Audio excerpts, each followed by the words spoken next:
시편 139편 1절부터 13절까지 하고요. 내일 나머지 14절부터 2, 3절은 내일 하기로 하겠습니다.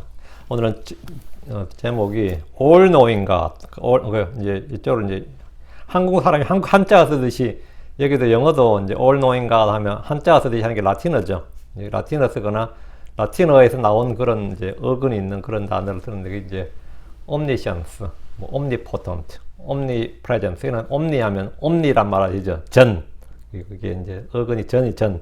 Omniscience 하면 이제 conscience 할 때 science 할 때 거기 Omniscience 하면 이제 전지하신 하나님. Omnipotent 하면 Omni하고 Potent, potential 할 때 potent 있죠. 그 potent 하면 이제 Omnipotent 전능자 하나님. Omnipresence 하면 Omni하고 이제 present 합쳐서니까 Omnipresence 하면 무소부지하신 하나님. 오늘은 전지하시고 무소부지하신 하나님 이겁니다. 4절 말씀 같이 읽겠습니다. 4절 말씀 같이 읽습니다. 보소서 오 주여 내 혀의 말 중에 주께서 알지 못하는 것이 단 하나도 없나이다. 요거는 오역입니다. 요거는 이렇게 번역이 되지 않습니다. 왜 그런가 하면 보소서 내 혀의 말 중에 주께서 알지 못하는 것이 단 하나도 없나이다 이래 돼 있는데 뒤에 주님이 그러면 알지 못하는 하나도 없나이다 돼가지고 관계대명사 구문으로 만들어서 번역했는데 그게 아니고 주님은 다 아신다고 되어 있죠. 알지 못한다가 아니라 Thou knows it all together. 주님은 그것을 다 아시나이다 이래 되어 있지. 킹제임 성경에 모르시는 것이 없나이다 이게 아니라고요. 그래서 이제 이건 어떻게 되면 이는 내 혀에 한마디의 말도 없나이다. 아직 내가 말 안 했다고요. 이 번역에 따르면 내가 말을 했는데 주님이 내 말을 못 알아듣는 말이 없다는 뜻이 되죠. 지금 음정적은 한킹도 마찬가지, 표준식도 마찬가지 다 그래요. 이건 제가 볼 때 영어를 보고 번역한 게 아니라 앞에 있는 성경을 보고 번역한 것 같아요. 이는 내 혀에 한마디의 말도 없나이다. 난 아직 말 안 했다고요. 그러나 보소서 오 주여 당신은 그것을 전부 아시기 때문이니이다. 요게 킹제임 성경이죠. 요게 킹제임 성경입니다. 이제 앞에 거 그냥 따라서 막 번역해 버리면 이제 영어를 안 보고 그냥 막 바켓이 안 보고 모르겠지만 이래 되는 거죠. 이거는 시편 139편 4절은 개혁부터 시작해서 지금까지 나온 성경은 다 오역입니다. 오늘 전지하시고 무소부지하신 하나님, 기도하겠습니다. 위대하시고 거룩한 주 하나님 감사합니다. 하나님께서 은혜와 복을 주시고 주의 영을 충만케 해주시옵소서. 그래서 오늘도 주의 말씀이 선포될 때 정말로 이 힘있게 또 은혜롭게 또 경이롭게 잘 선포되어 주시옵소서.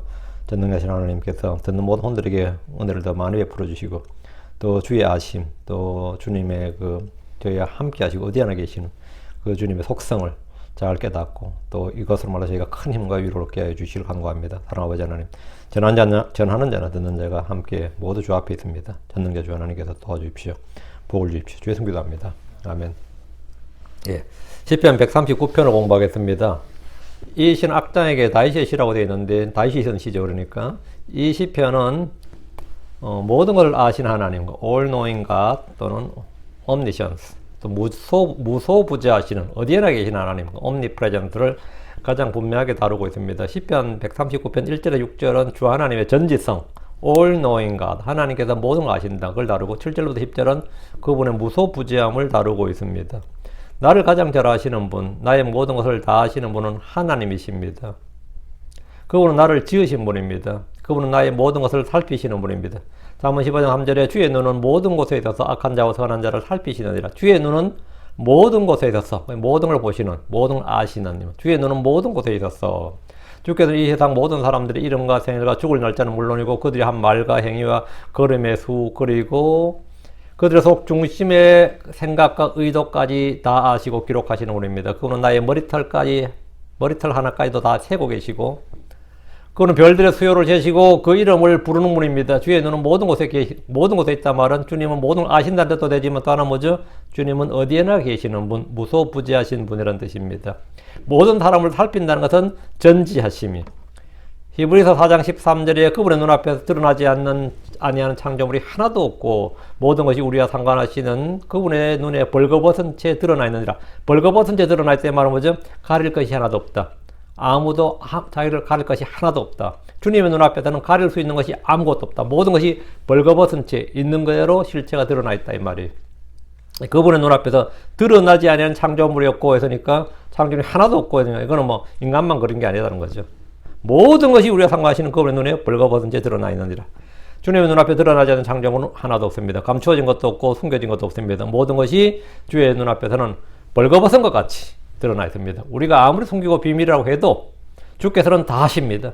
역대상 28장 9절에 내 아들 솔로몬아 너는 내 아버지 하나님을 알고 완전한 마음과 자원하는 생각으로 그분을 섬길지어다. 주께서 모든 마음을 살피시고 생각으로 상상하는 모든 것을 아시나니 주께서는 모든 마음을 살피시고 생각으로 상상하는 모든 걸 아신다잖아요. 내가 무슨 악한 생각을 했든지 무슨 선한 생각을 했든지 내 마음의 소원이 뭔지 주님은 다 아십니다. 그 상상까지 다 안다 이거. 주께서는 모든 마음을 살피시고 생각으로 상상하는 모든 것을 아신다고 분명히 기록되어 있습니다. 여하튼 주께서 모든 것을 아시는 하나님, all knowing God, omniscient에 대해서 아들 솔로몬에게 분명히 가르쳤습니다. 그걸 말해주고 경고해 준 겁니다. 주께서 이전 일들을 아시고 앞으로 다가올 일들도 아십니다. 이사야 46장 9절 10절에 옛적의 이전 일들을 기억하라. 난 하나님이며 나 외에 다른 이가 없나니 난 하나님이니라. 나 같은 이가 없느니라. 나 같은 이가 없느니라. 내가 처음부터 끝을 밝게 알리며 아직 이루어지지 아니한 일들을 옛적부터 밝게 알리고 이르기를 나의 계획이 설 때니 내가 나의 기뻐하는 모든 일을 이루리라. 내가 처음부터 끝을 밝게 알리고 아직 없는 일들, 아직 이 땅이 이루어지지 않고 아직 오지 않는 일들, 아직 없는 일들을 아직 이루어지지 아니한 일이 이거 아직 없는 일들을 옛적부터 밝게 알린다. 이게 예언이죠. 예지고 예언이죠. 제자들은 예수 그리스도께서 주 하나님 것을 알았을 때 이렇게 말했습니다. 요한복음 16장 30절. 이제야 우리가 주께서 모든 걸 아시고 또 아무도 주께 여쭐 필요가 없는 줄 확신하나이다. 이로써 주께서 하나님으로서 오신 줄을 우리가 믿나이다. 주 예수님은 모든 걸 아신다는 것은 그분이 전지하신 주 하나님이란 믿음의 고백입니다. 주께서는 모르는 것이 전혀 없습니다. 어려운 것도 없습니다. 불가능도 없습니다. 그래서 그분은 어느 것이 더 쉬우냐 이렇게 묻습니다. 우리에게는 전부 다 말도 안 되는 너무 어렵고 불가능한 일들 딱 주님께서 말씀하면 어느 것이 더 쉬우냐. 주님께는 모든 것이 쉽습니다. 우리에게는 모두 어렵고 모두 힘들고 모든 것이 불가능한 것들이지만 주께서는 어느 것이 더 쉬우냐. 어느 것이 더 쉬우냐. 주님은 사람을 죽이는 것이 쉽겠어요? 하시는 것이 쉽겠어요? 사람을 죽이는 것이 쉽겠냐고. 병들게 하는 것이 쉽겠어요? 아니면 병든 자를 낫게 하는 것이 쉽겠어요? 주님께는 똑같아요. 주님께는. 예. 근데 주님은 둘 다 쉽다는 거예요. 둘 다 쉽다고. 우리에게는 모두 어렵고 힘들고 불가능한 것들이지만 주님께서는 우리한테 물을 때 어느 것이 더 쉽겠느냐 이렇게 물어요. 어느 것이 더 쉽겠느냐. 그 누구에게? 하나님께는. 늙은 노인인 사라에게 임신하게 하는 게 쉽겠어요? 처녀인 마리아에게 임신하게 하는 게 쉽겠어요? 주님은 똑같단 말이지. 주님께는 똑같아요. 다 쉽다고. 요한일서 3장 20절에 하나님은 요한일서 3장 20절 만일 우리의 마음이 우리를 정죄한다면 하나님은 우리 마음보다 크시고 모든 것을 아시느니라. 모든 것을 아시느니라. 이게 뭐죠? all knowing God. 모든 것을 아시느니라. 하나님은 모든 것을 아시느니라. 하나님은 모든 것을 하실 수 있느니라. 이게 전능. 하나님 모든 것을 아시느니라. 전지. 하나님 어디에나 계시느니라. 주의 눈은 어디에나 있어. 이거는 뭐냐? 무소부지. 주님은 나를 가장 정확히 아십니다. 그래서 우리는 전적으로 주를 신뢰하는 것이 가장 안전하고 잘하는 일입니다. 자, 본문을 보겠습니다. 1절입니다. 오 주여 당신께서 나를 살피셨으며 또 나를 아셨나이다. 주 하나님은 나를 살피셨다. 이게 search예요. search. 주 하나님 나를 살피셨습니다. 나를 찾으셨다고. 조사했다고 말이죠. 주 하나님 나를 아셨습니다. 나는 주를 알지 못해도 주께서 나를 아십니다.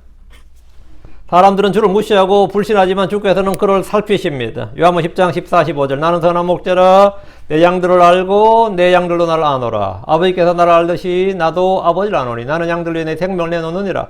나는 뭐라고? 내 양들을 알고 나는 내 양들을 알고 주님은 나의 태생과 나의 속사정을 다 아십니다. 오 주여 당신께서 나를 아셨나이다. 주님 나에 대해서 아는 게 아니라 나를 아셨다잖아요. 어려움에 처한 많은 이들이 누가 나를 이해할까? 누가 내 답답한 이 마음을 누가 알까? 누가 이해할까? 이런 생각을 합니다. 사실 가족들이나 친구들이라도 나를 잘 모릅니다. 평생을 같이 산 사람도 나를 잘 몰라요. 내 자신도 문제는 이거예요. 내 자신도 나를 잘 모릅니다. 내가 사실 그런 사람이 아니거든요. 이러겠죠. 그 사람 자기를 잘 모르는 거예요. 그래서 이번에 어떤 사건을 딱 겪으면서 내가 그 사람을 잘 몰랐네 싶었지만 내가 그때 딱 드는 생각이 뭐였냐면 나도 그 사람을 몰랐지만 그 사람도 자기 자신을 몰랐을 거야. 그 사건을 통해서 자기 자신이 얼마나 탐욕적이고 인간 같지 않은 쓰레기인 줄 아마 그냥 드러난 것 뿐이야. 나도 그 사람에 대해서 몰랐지만 근데 뭐 남들 좀 이야기 해준 건 있는데 무시했지. 근데 제가 딱 드는 생각이 그냥 내가 그 사람을 몰랐을 게 문제 아니라 그 사람도 그 사람 자신을 몰랐을 것이다 생각이 들더라고요. 그건 나도 마찬가지거든요. 나도 베드로도 마찬가지였습니다. 내가 그럴 사람이 아니다잖아요. 주님 앞에 뭐 나는 주를 배반하거나 부인할 사람이 아니라고. 그 자기는 모르는 거지. 자기 육신을 모른다고. 욥도 자기 자신을 잘 몰랐어요. 고날 당할 때까지. 다윗도 마찬가지. 죄 짓고 숨길 때까지 뭡니까? 남에게는 뭐 저주 내리지. 죽인다 그러고. 당신이 바로 그놈이라 그럴 때 이제 바로 그런 거지. 이게 사람이라면 누가 나를 알까? 사실 가족들, 친구들, 뭐 배우자 몰라요. 나도 나 자신을 잘 모르는데 내가 누군지 나도 날 모르는데 뭐 다 겪으면 아는데 그게 주님께서 우리한테 많은 사건이나 사람들과의 부딪히게 하시고 사건을 통해서 이걸 알게 하시는 거죠. 근데 주님은 처음부터 나를 아셨다 이거예요. 주께서 나를 아셨다는 것은 사실 나의 사정이나 나의 감정이나 나의 기질이나 나의 생각과 감정을 다 아시고 다 이해하신다는 말입니다. 다 이해하신다는 말이 다 용인한다는 뜻은 아닙니다. 주님이 날 다 이해한다고 해서 다 용인한다는 뜻이 아니고 다 아신다고. 주님은 나에 대해서 아는 것이 아니라 나를 아십니다. 오 주여 당신께서 나를 아셨나이다. 그분이 나를 안다고. 내가 가진 것이나 내가 행한 것뿐만 아니라 내가 누구인지를 아는 겁니다. 내가 누구인지를 아는 거예요. 2절 주께서 나의 앉는 것과 나의 일어서는 걸 아시오며 주께서는 멀리서도 나의 생각을 이해하시나이다.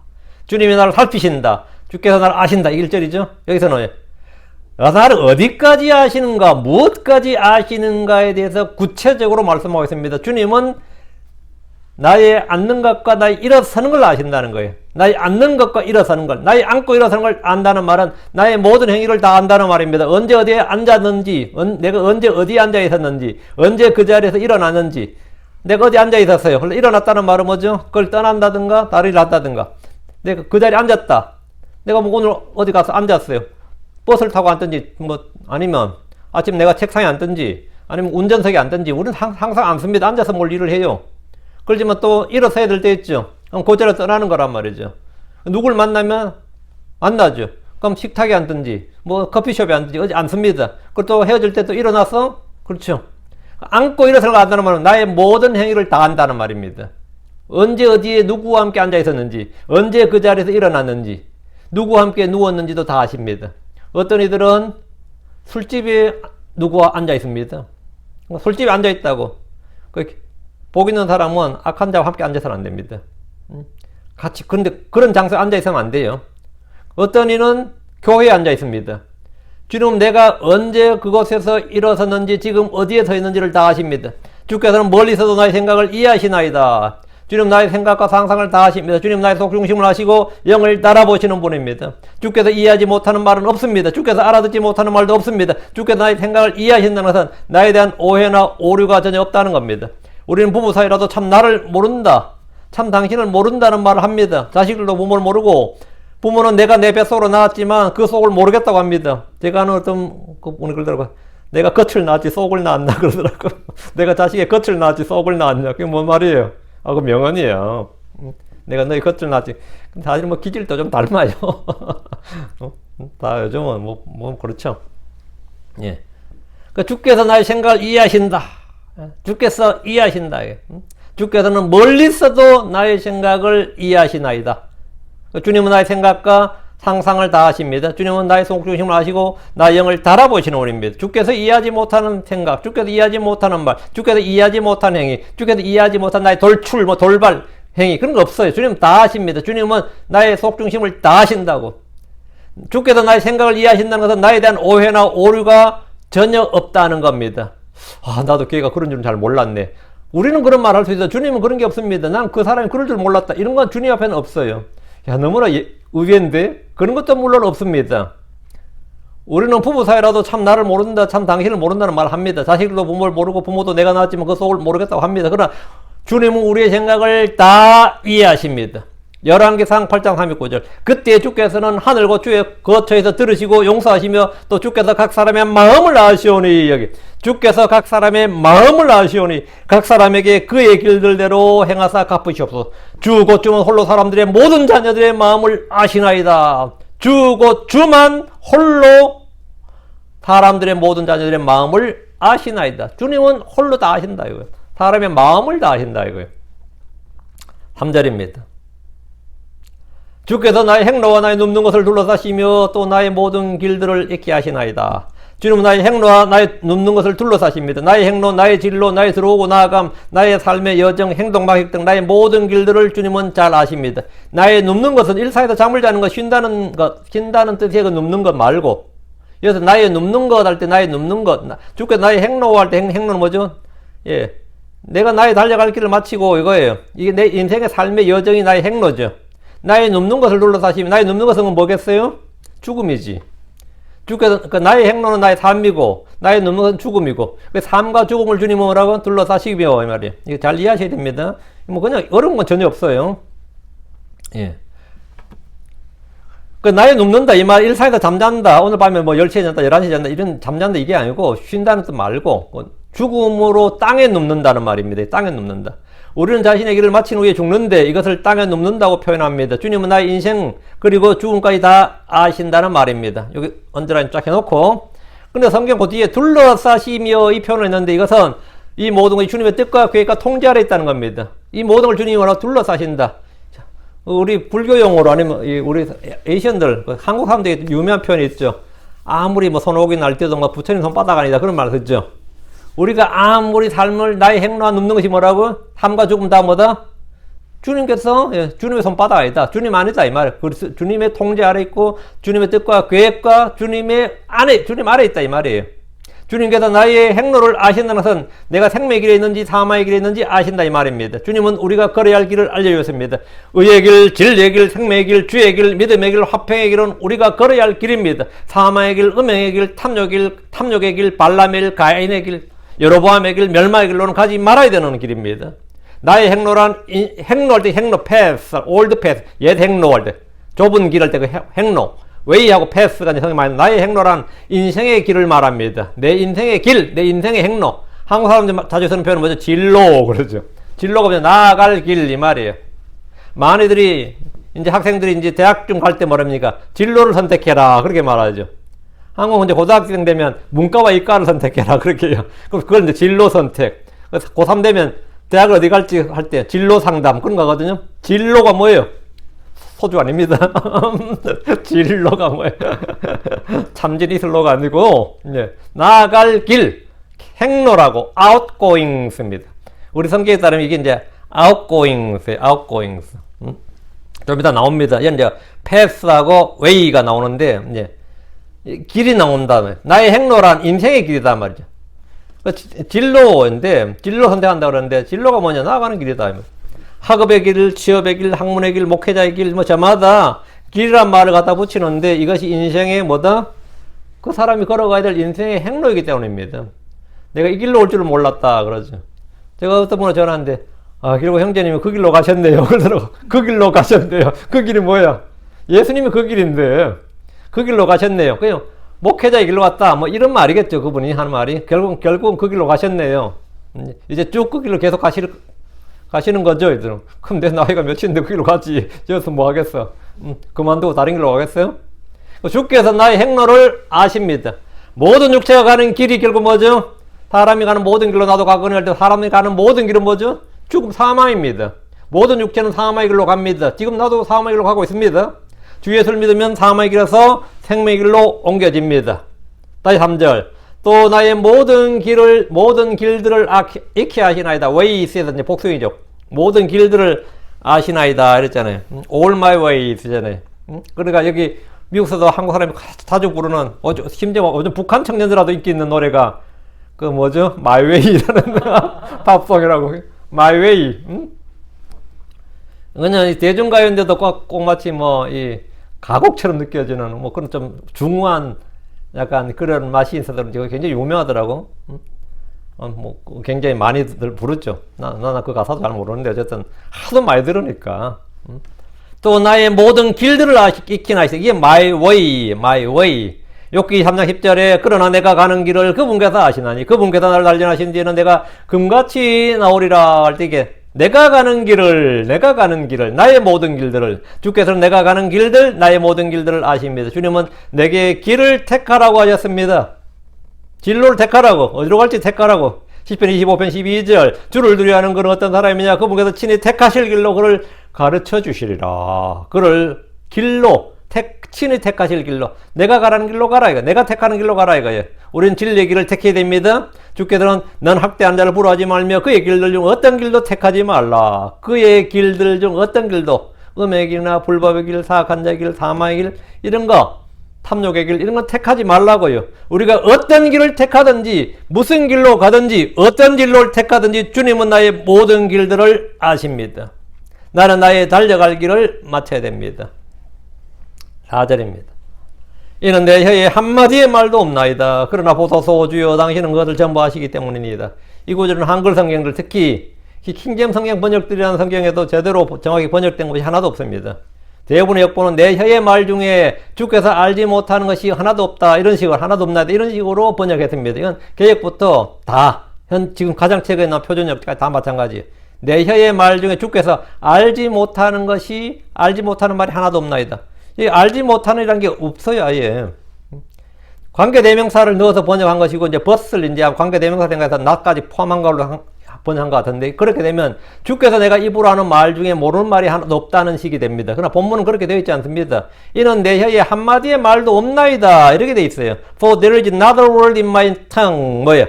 내 혀 안에는 한 단어도 없나이다. 한마디의 말도 없나이다. 이거죠. 말 안 했다는 뜻이죠. 말을 안 했다. 말이 없다잖아요. 말이 없다고. 내가 아직 말을 하기 전입니다. 말을 하기 전에 주님은 내 속중심을 아시고 내 생각을 아시고 내 상상을 아시고 내가 무슨 말 할지도 아신다는 겁니다. 내 생각을 알면 내가 무슨 말 할지도 아는 거죠. 내가 한마디를 안 해도 제가 무슨 말 할지 내가 뻔하다. 우리 사람들 간에도 그런 말이에요. 나한테 뭐 연락 왔는데 뭐 안 들어도 뻔하지 뭐. 그 사람 무슨 말 할지 내가 이미 뭐 다 알지. 그 어떨 때 그러죠. 뭐 말하려 그러면 말하지 마 그러죠. 말하지 마 그게 뭐예요? 나 아직 내 입에 한마디도 말이 없는데 뭔 말할지 안다고요. 그러니까 말하지 마 그러는 거예요. 네가 내가 무슨 말할지 알고 뻔하지 뭐.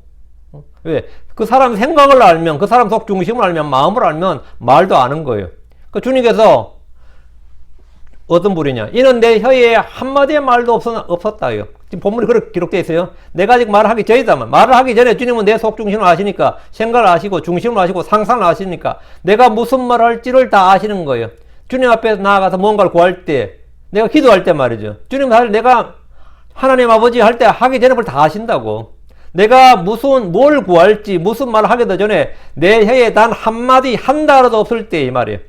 다시 4절. 그러나 보소서 주여 당신은 그것을 전부 아시기 때문입니다. 그러나 보소서 주여 당신은 그것을 전부 아시기 때문입니다. 이것은 모든 걸 아시는 주님 전지성을 노래하는 구절입니다. 주께서는 내 생각을 아시고 내 마음을 아시고 내가 할 말을 아시고 내 속 중심을 아시고 내가 하고자 하는 일을 나의 계획을 미리 아신다고. 주께서는 다 아십니다. 이 일은 천년왕국 때의 문자 그대로 모두 체험한 일입니다. 뒤로 가서 이사야 65장 24절 이 구절에 이제 연관 구절을 두고 해보겠습니다. 이사야 65장 24절 이사야 65장 24절 그때 그들이 부르기 전에 내가 응답하며 그들이 말하는 도중에 내가 들으리라. 그때는 그들이 천년왕국에서는 하늘왕국에서는 그들이 부르기 전에 내가 뭐한다? 응답한다고요. 주님께서 내가 기도도 안 했는데 내가 부르기 전에 내가 응답하며 왜? 주님은 네가 내 입에 내 혀에 한마디의 말도 없을 때 아신다고. 그들이 말하는 도중에 내가 들었는데 이제 말하려고 하는데요. 하나님 아버지 했는데 벌써 주님은 뒤에 거는 뭐 그냥 주님 아신다. 복음서에도 주님은 누가 말하기 전에 그가 무슨 말을 할지 미리 알려주신 장면이 있습니다. 한마디의 말이 내 혀에 한마디의 말도 없는데 걔가 뭐라고 말할지를 주님께서 미리 쫙 읊어준 구절 있죠. 누가복음 뒤로 19장 31절 예수 그리스도께서 자신이 하나님이심을 이제 제자들한테 보이신 장면인데 누가복음 19장 31절 만일 어떤 사람이 너에게 어찌하여 이것을 푸느냐 묻거든 너희는 그에게 이같이 말하라. 주께서 그것을 필요로 하시기 때문이라. 주님께서 하면 쌍방의 대화를 미리 다 말씀해 주시죠. 그러니까 어떤 사람이 너에게 어찌하여 이것을 푸느냐 묻거든 이건 그대로 됐어요. 주님은 나귀의 주인의 혀에 이와 관한 말이 한마디도 없었지만 그것을 전부 다 아셨고 제자들은 아직 한마디도 알지만 주님 이렇게 답하라고 말씀을 주셨어요. 이분은 예수 그리스도께서 모든 것을 다 아시는 하나님 힘을 입증하는 예입니다. 다시 시편 139편 옵니다. 5절 주께서 나를 앞뒤로 에워사시며 또 주의 손을 내게 얹으셨나이다. 주께서 나를 앞뒤로 에워사시며, 이 말씀은 주께서 나를 둘러 진을 치신다는 겁니다. 에워싼다는 것은 보통 군사작전에서 적을 포위할 때 쓰는 말입니다. 적을 포위할 때 쓰는 말이에요. 그런데 주님이 우리를 에워싼다는 것은 방벽이 되시고 울타리가 되신다는 말입니다. 예전에 크리스천들은 성경을 들고 교회를 올 때 그냥 품에 안고 오는 분들이 굉장히 많았습니다. 제가 구원 87년에 구원받았는데, 그때 86년에 구원받았구나. 86년에 구원받을 때 제가 한 교회 가보면, 올 때 보면 저 집사님들이나 여자 집사든 뭐 남자 집사든 뭐 그건 장로교였으니까요. 성경책 전부 다 이렇게 품에 안고 왔어요. 응? 품에 안고 왔다고. 우리가 사람들이 가장 품에 가까이 넣고 다니는 게 뭐죠? 지갑이에요. 특히 남자들은 지갑이에요. 지갑을 안주머니, 왜? 심장 가장 가까운 곳에. 심장은 뭐 하트 안에, 내 마음에 가장 가까운 곳에 두듯이 주의 말씀을 가슴에 품는, 내 심장에 품는 그런 자세를 크리스천들은 늘 취했습니다. 주께서 앞뒤로 나를 에워싼다는 것은 완전한 보호와 안전을 보증하시는 말씀입니다. 다시 5절. 또 주의 손을 내 위에 얹으셨나이다. 주의 손을 내 위에 얹으셨다. 이게 뭐예요? 손을 얹는다는 것은 한자 표현이 안수입니다. 안수. 안수가 뜻이 뭐냐? 손을 얹다 이 말입니다. 우리가 안수식을 한다. 안수기도 한다. 안수는 손을 얹는 것인데, 보통 지역교회에서는 목사나 선교사나 집사를 임명할 때 손을 얹어요. 안수를 합니다. 사도들이 집사들을 임명할 때 안수했습니다. 사도행전 6장에 나오죠. 사도 바울과 바나바도 예루살렘 교회에서 안수를 받고 선교를 떠났습니다. 디모데는 바울에게 안수를 받고 감독이 되었습니다. 디모데후서 1장 6절에. 그 안수를 받는 게 손을 얹는 거죠. 우리 주께서는 아이들에게 안수하신 적이 있고 병자들에게도 안수하고 병을 고치셨습니다. 본문에서 시편 기자는 주께 안수를 받았다 합니다. 주께 안수를 받았다 하대요. 야, 누가 주께 안수를 받아요? 응? 주님께 안수받은 사람이 누가 있어요? 보통 성경에 주께 기름 부을 받았다 하대. 주께 성령을 받았다. 주의 영을 받았다. 이런 표현을 많이 쓰지만, 나는 주께 안수를 받았다. 이런 분 봤어요? 나는 주께 안수를 받았다. 이런 사람 거의 없습니다. 주님은 누구의 머리에 직접 안수를 해주신 적이 없습니다. 근데 우리 주 예수님, 복음서 우리 주 예수님은 안수를 해줬지. 여러 사람, 뭐 병자들도 안수해주고, 어린아이 데려와서 안수해주길 바라는 사람들이 안수해줬어요. 근데 본문은 주께서, 이 시편 다윗이잖아요. 다윗이 저자인데, 다윗이 주님께서 자기의 머리에 손을 얹었다. 즉, 안수했다는 거예요. 주께서 내 위에 그분의 손을 얹었다는 것은 무슨 뜻이냐? 이건 나를 그분의 소유로 삼으셨다. 복을 주셨다는 말입니다. 주님이 나에게 내 머리에 손을 얹었다. 이거 내 거다. 이거 말이다. 내 거다. 이렇게. 딱 손을 딱 얹으면 이거는 내 것이다. 이 말이에요. 6절입니다. 다윗은 바로 지금 그 이야기를 하는 거고요. 당연히 뭐 주의 영을 받은 거 뭐 당연한 소리고요. 그런 지식이 내게 너무 놀라우며 그것이 높아서 내가 너희 그것에 미칠 수 없나이다. 여기서 말하는 그런 지식이 뭐죠? 모든 걸 다 아는 주님의 그 지식. 주님의 전지하심에 관한 겁니다. 나의 생각을 아시고 내가 말하기 전에 나의 말을 아시는 분, 나의 앉고 서는 것을 아시고 나의 행로와 눕는 것을 아시는 그분의 그런 지식을 우리 뭐라고 하죠? Divine Knowledge. 신적인 지식. 모든 걸 다 아는, 전지, 이렇게 말합니다. 주께는 숨기거나 덮거나 가릴 것이 없습니다. 그런 지식이 내게 너무 놀랍습니다. 주의 지식과 지혜와 명철은 너무 높습니다. 그래서 내가 능히 그것에 미칠 수 없나이다. 내가 아무리 생각을 해도 미칠 수가 없다. 닿을 수가 없다고. 사람의 지식은 불완전하고 오류가 많고 부족합니다. 아무도 주의 지식, 지혜에 능히 미칠 수가 없습니다. 이건 당연한 일입니다. 다시 6절, 내가 능히 그것에 미칠 수 없나이다. 이것은 인간의 한계를 인정하고 고백하는 겁니다. 그리고 주님을 높이는 그런 거죠. 7절입니다. 내가 주의 영을 떠나 어디로 가리까? 혹은 내가 주의 면전을 떠나 어디로 피하리까? 7에서 10절은 하나님의 무소부재를 다루고 있습니다. 신앙 용어로 하나님의 편재성이라고 하는데, 주님은 어디나 계시다는 말입니다. 예레미야 3장 23절 24절, 주가 말하노라 나는 가까운 데 있는 하나님이며 먼 데 있는 하나님은 아니냐? 주가 말하노라 어느 누가 내가 보지 못하도록 자신을 은밀한 곳에 숨길 수 있느냐? 주가 말하노라 내가 하늘과 땅을 가득 채우지 아니하느냐?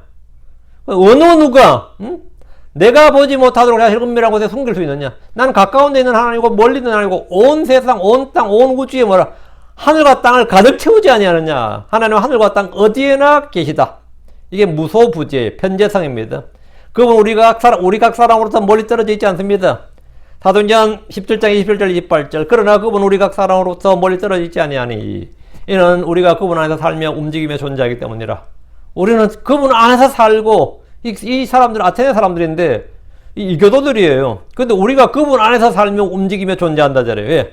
주님이 하늘과 땅을 가득 채우시는 분이니까 어디나 계시기 때문에 이 말이 가능하죠. 단지 그 사람들이 그리스도 안에 있었던 건 아니에요. 성령 안에 있었던 건 아니고, 그런 의미는 전혀 아니고, 이는 우리가 그분 안에서 살며 움직이며 존재하기 때문이라. 우리의 존재 자체가 주님 안에서 있는 거다. 주님은 모든 곳에 계시며 모든 것을 보십니다. 잠언 15장 3절에 주의 눈은 모든 곳에 있어서 악한 자와 선한 자를 살피느니라. 그렇다면 우리는 주를 떠나 아무 곳에 숨을 수가 없습니다. 내가 주를 떠나 어디로 갈 수 있는가? 아무것도 없습니다. 주의 눈이 보지 않는 것, 주의 손이 미치지 않는 것, 주께서 갈 수 없는 곳은 하늘 위에도 땅 아래에도 없습니다. 아모스 9장 2절 3절 그들이 땅을 파고 지옥으로 들어갈지라도 내 손이 거기서 그들을 붙잡으리라. 그들이 하늘로 올라갈지라도 내가 거기서 그들을 끌어내리라. 그들이 갈멜산 꼭대기에 숨을지라도 내가 거기서 그들을 찾아내어 끄집어내리라. 그들이 내 눈앞에서 떠나 바다 밑에 숨을지라도 내가 거기서 뱀에게 명하여 그것이 그들을 물게 하리라. 주의 눈을 피할 곳은 없다 이 말이에요. 땅을 파고 지옥에 들어가도 안 되고 하늘로 올라가도 안 되고 우주선 타고 막 요즘 뭐 화성 탐사 그런 거 있죠. 뭐 달 착륙 계획 뭐 별걸 다 해봐라 이거예요. 내가 그들 끌어내리겠다 이거. 그들이 갈멜산 꼭대기에 숨을지라도 뭐 보통판에 자연인 하면 뭐죠? 산에 사는 사람들 자연인이라 그러죠. 그렇게 산다 할지라도 갈멜산 꼭대기에 숨을지라도 내가 거기서 끄집어내고 바다 밑에 숨을지라도 내가 거기서 그러니까 장소 불문 주님은 무소부재다. 사람이 땅을 파고 지옥으로 들어갈지라도 거기는 주를 피할 곳이 아니라는 겁니다. 한국 사람들이 죄 짓고 전 세계가 어디서 이제 전 세계가 다 이게 국제 사법 공조가 돼가지고 피할 곳이 요즘 없다. 예전에는 미국으로 도망치고 일본으로 도망치고 막 그랬잖아요. 홍콩으로 도망치고. 근데 지금 이게 뭐 웬만한 나라들은 다 이게 적색 수별 내려버리면 뭐 갈 데가 없다 그러죠. 유일하게 안전한 곳이 그 북한이라. 그 주한미군들 중에서 사고 치고 북한 넘어간 사람들이 얼마 전에도 있었더라. 얼마 전에 뉴스 나왔더라고요. 그 군사 재판에 해부돼 가지고 이제 본래는 이제 인천공항을 통해서 미국으로 와서 여기서 재판을 받게 돼 있었나 봐요. 이번에 북한으로 넘어간 사람이. 근데 인천공항에서 친 거야. 비행기를 안 타고 튀어가지고 다시 부대로 와서 그 근무를 어디서 했냐면 그 임진각 쪽 있죠. 그러니까 한마디로 말하면 그 판문점이죠. 이제 소위 말하는. 그래서 그게 그냥 관광객들 사이에 끼어서 해가지고 북한 넘어가 버린 거예요. 북한 넘어가 버린 거예요. 왜? 미국의 법이, 미국이 웬만한 나라에서는 다 끌어올 수 있는데, 이 세상에서는 어느 나라에서도 미국의 힘이면 다 끌어올 수 있는데, 북한에서는 뭐 어쩔 수 없지. 뭐, 북한이 제일 안전하다고 생각한 거예요, 그 사람은. 근데 한국 사람들도 그런 사람 있어요. 빚지고 북한을 넘어가 버린 사람들은 꽤 있습니다. 뭐, 지금까지 이거 자료에 보면 꽤 있어요. 북한서도 제일 안전한 곳이 그럼 어디겠어요? 나만 안전하지 않아. 주사파가 많아가지고. 뭐 그건 큰 착각일 것 같아요. 그 이한열 씨 같은 사람도 죽었잖아요. 문 앞에 죽었거든요. 그 성형수술 다 하고 해도 죽었어요. 그 사람 성형수술 다 하고 뭐 별짓 다 했는데도 안 되고 죽었어. 황장엽 씨도 죽었는데 뭐 자연사처럼 이야기했는데 욕실에서 죽었잖아요. 그 전형적인 그 암살수법이거든요. 욕실에서 죽는 거는. 그러니까 지금 나만으로 안전하지 않다잖아요. 근데 하나님께는 어떨 것 같아요? 사람이 죄를 짓고 하나님을 피한다? 있을 수 없다 이거예요. 하늘로 간다면 거긴 주께서 계시는 곳입니다. 바다 밑에 숨어도 거기로 주님은 뱀에게 명령하여 물게 하신다는 겁니다. 와우. 지금 7절에 혹은 내가 주의 면전을 떠나 어디로 피하리까? 없다 이거. nowhere. nowhere. 그런 건 없다 이거. nowhere입니다. 이 말씀대로 어디로든 사람은 피할 곳이 없습니다. 사람 피할 곳이 없습니다. 8절입니다. 비록 내가 하늘로 올라갈지라도 주께서 거기 계시나이다. 만일 내가 지옥에 내 침상을 펼지라도 보소서 주께서 거기 계시나이다. 비록 내가 하늘로 올라갈지라도 우리가 하늘로 올라가면 거기는 무한한 어둠이 있는 것이 아닙니다. 하늘은 주의 왕자가 있습니다. 하늘은 주의 왕자가 있어요. 하늘은 주의 거처입니다. 주께서 거기 계시나이다. 주님은 하늘에 계십니다. 만일 내가 지옥에 내 침상을 펼지라도 우리는 아무도 지옥에 침상을 펴려하지 않습니다. 여기서 if라는 거, if 나오죠. 양보절이 아니라 조건, 가가지고는 만약이라고 하는 게 자연스럽습니다. 만약 내가 지옥에 침상을 펼지라도 앞에는 비록 똑같은 if인데 앞은 양보로 번역하고 뒤는 만일 조건으로 번역했죠. 앞에는 비록 내가 하늘로 올라갈지라도 이게 더 자연스러워요. 주께서 거기 계시나이다. 맞죠?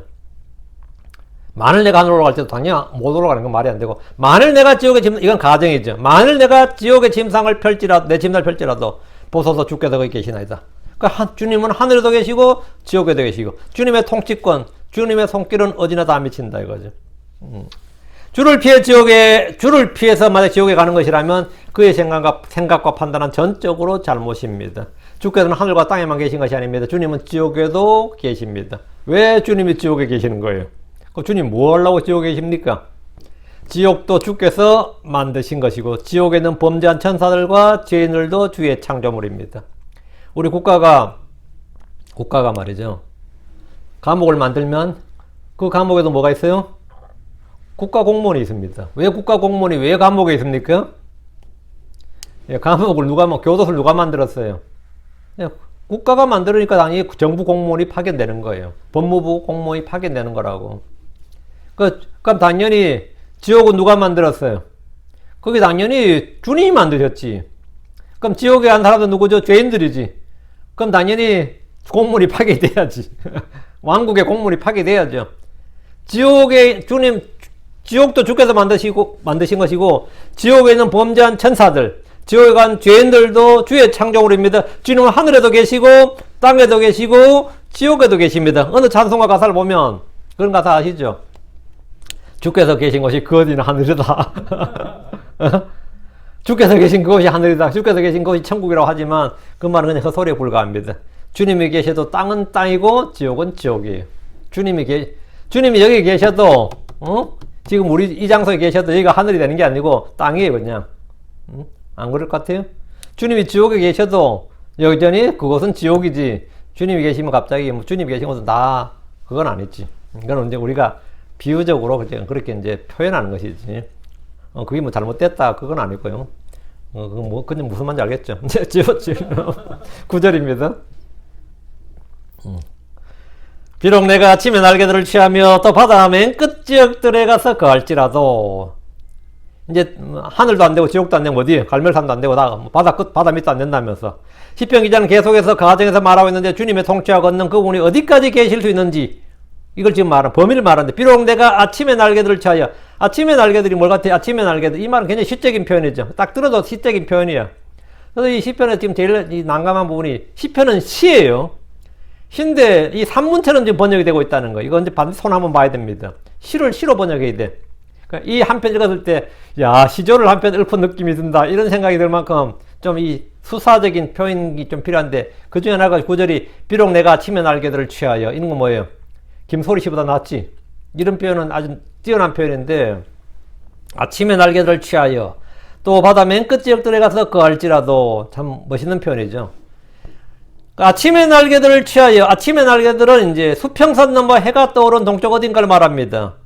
거기를 아침 날개 취해서 해가 뜨는 곳은 누구에게나 동쪽 먼 곳이에요. 내가 아무리 동해 바다 쪽, 내가 뉴욕 항에 산다, 여기는 서쪽이죠. 뉴욕 항에 산다 할지라도, 내가 맨날 JFK 공항이 완전히 그 뉴욕 대서양 바다죠. 거기 있다 하더라도 해가 뜨는 곳은 언제나 멀어요.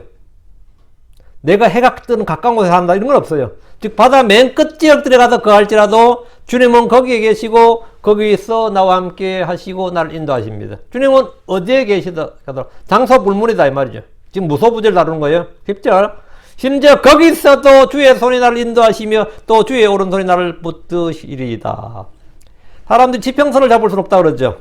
내가 지평선에 저기 있다 해서 내가 계속해서 지평선까지 가까이 가면 지평선은 뭐죠? 내가 가는 거리만큼 멀어지잖아요. 내가 가는 거리만큼, 수평선도 마찬가지. 아무리 배를 타고 수평선을 가도 내가 가는 거리를 가는 만큼 수평선은 대략 10km 밖에 있다. 그럼 내가 10km를 더 가면 10마일을 더 가면 어떻게 되는 거죠? 10마일 밖에 있으면 수평선도 10마일 멀어지는 거예요. 해가 뜨는 것도 마찬가지입니다. 해가 뜨는 것도 마찬가지예요. 이 평면지구로 평평이들에 따르면 그렇지 않아요. 평평이들은 지구가 평면이기 때문에 뭐가 되는 거죠? 해가 뜨는 곳에 가까이 갈 수 있어. 평평이들에 따르면. 해가 지는 것도 왜 평평하니까 지구가. 그런 어떤 평평이들도, 평평이라 그러면 좀 미안합니다. 뭐라 해야 되지? 평평이들을. 이 평평이들이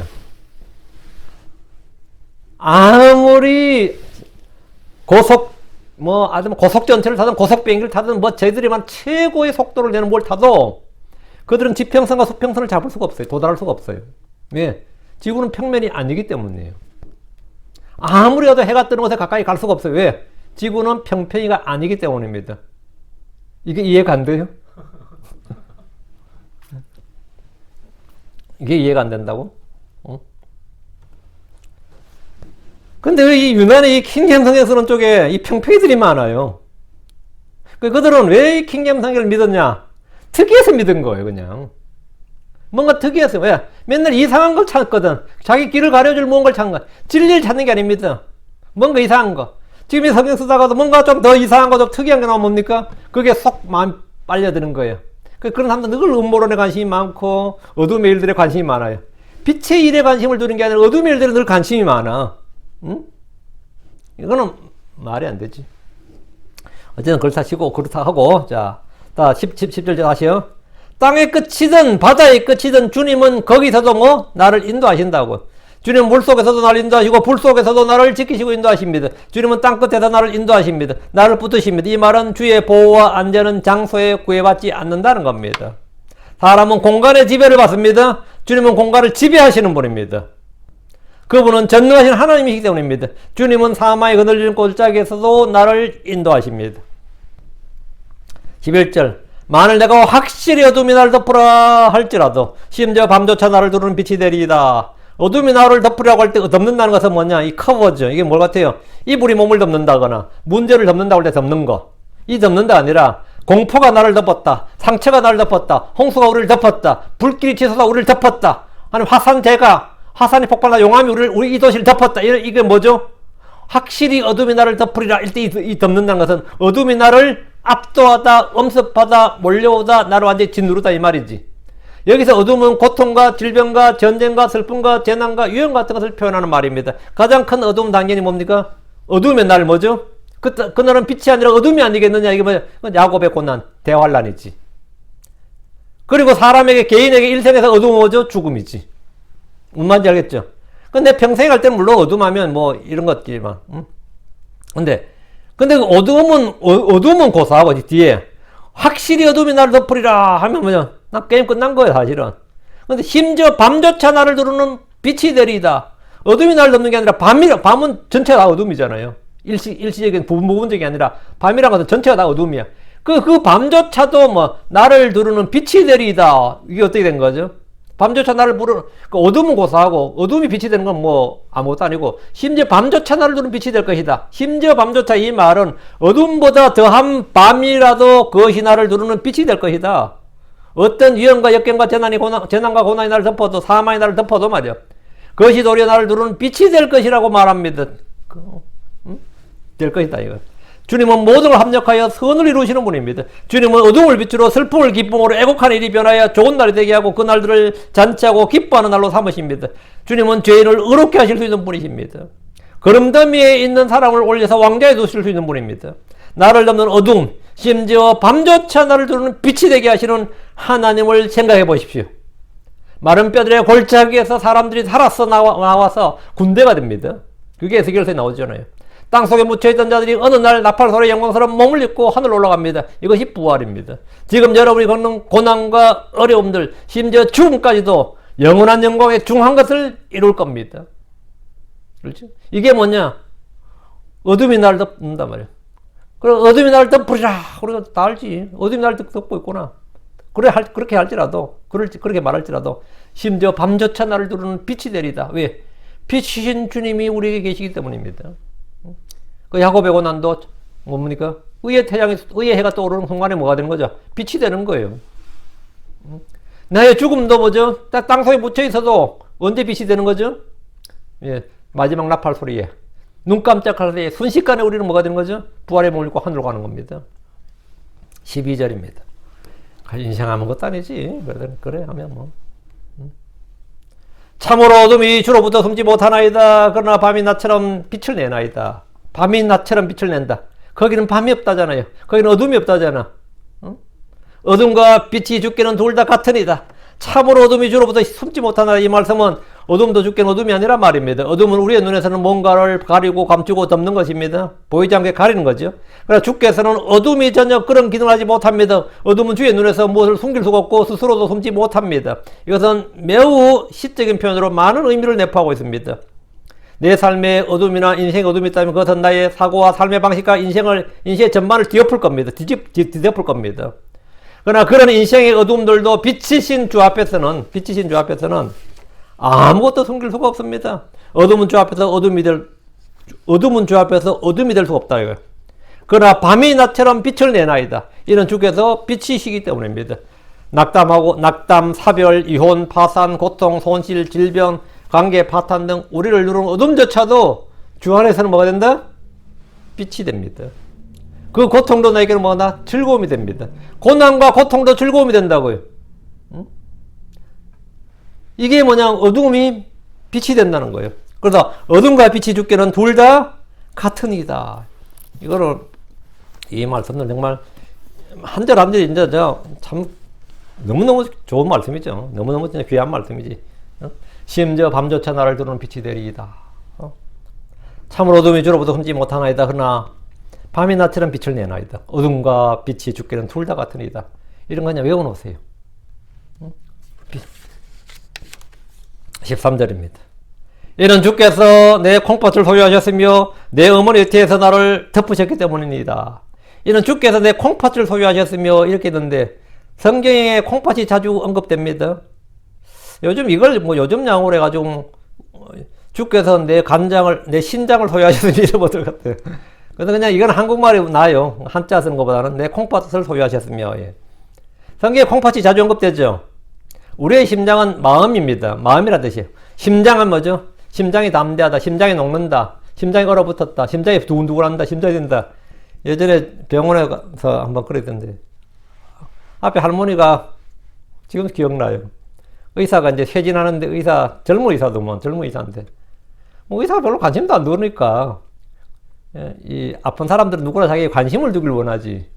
그 젊은 의사한테 선생님 저 좀 봐주세요. 그냥 왜요? 그러니까 저 심장이 뛰어요. 그러니까 그 의사가 뭐라는 줄 알아요? 안 뛰면 죽어요. 이러더라고. 그래서 한국 사람들이 심장이라는 의미 기본적으로 뭐죠? 마음이에요. 심장은 그냥 마음이라고. 그 심장이 식어버렸다 그러면 마음과 애정이 식어버렸다 이런 뜻이라고. 심장이 불타오른다 그러면 애정이 불타오른다는 뜻이고, 심장과 마음은 뭐 유대든 한국이든 미국이든 하여튼 다 이게 동요야. 심장과 마음은 동요로 어느 나라 동요예요. 머리는 근데 한국 사람은 심장보다는 항상 머리를 많이 써요.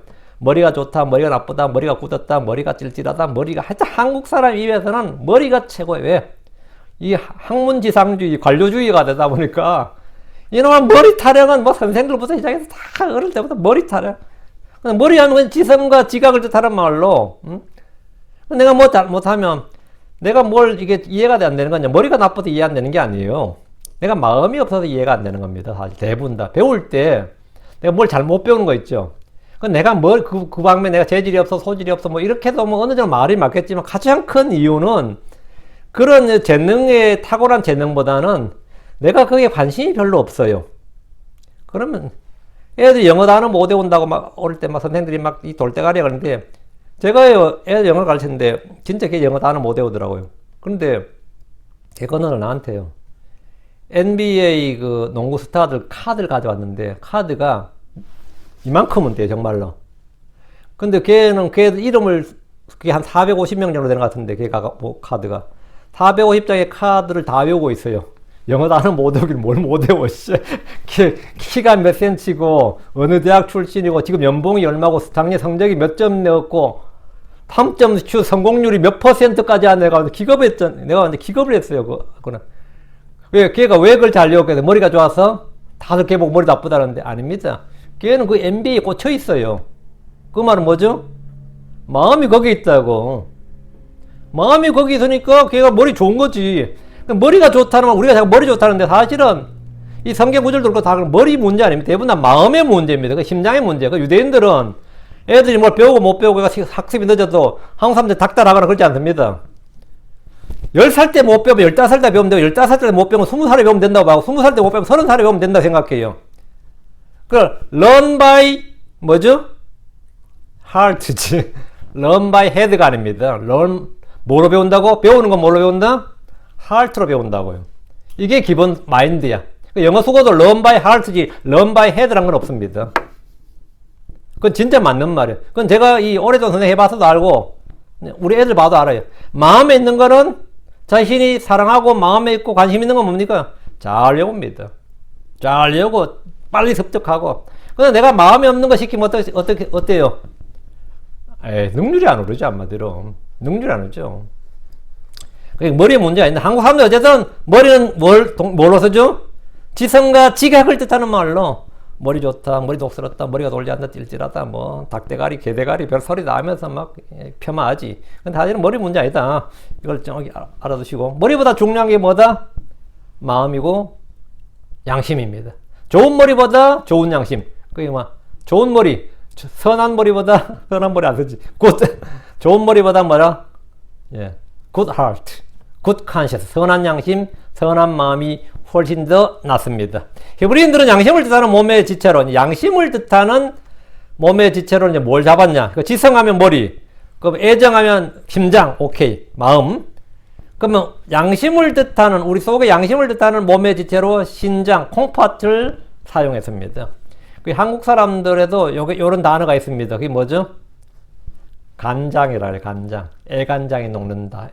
애간장이 탄다. 그런 말 써보셨죠? 왜? 간장이 뭐냐? 간과 장을 결합한 말인데, 우리의 속 사람을 주관한다고 생각했어요. 그래서 애간장이 탄다, 애간장이 녹는다, 이런 말을 씁니다. 왜 그 표현을 쓰죠? 왜 그 표현을 쓰냐? 그 장은 이제 우리 오장육볼 때 장이 있지, 장. 근데 그 중에 이제 이 장이,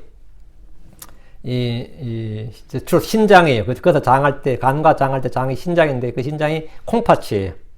콩팥이 바로 그런 말에 해당되는 거예요. 우리 마음의 뭐를 주관한다고 생각한 건데, 이게 대부분 어느 나라에 있는데, 이 성경의 특히 유대인들에게는 특별히 이 단어는 바로 그 뜻이었습니다. 그래서 이제 주께서 내 콩팥을 소유하셨으며 하면 이건 뭐냐면, 내 이 마음의 속 감정, 이성보다 감정과 애정, 이런 부를 이제 주님께서 소유하셨다 이 말입니다. 지배한다 이 말이죠. 다음 13절. 내 어머니 태에서 나를 덮으셨기 때문입니다. 이것은 토기장이가 손으로 진흙을 만질 때와 같이 주께서 나를 만드신 걸 말합니다. 주님은 모태에서부터 나를 지으셨고 나를 형성하셨고 호흡을 주셨습니다. 주께서 나를 덮으셨다는 것은 우리가 그분의 손이 지은 작품이란 뜻입니다. 작품이란 말입니다.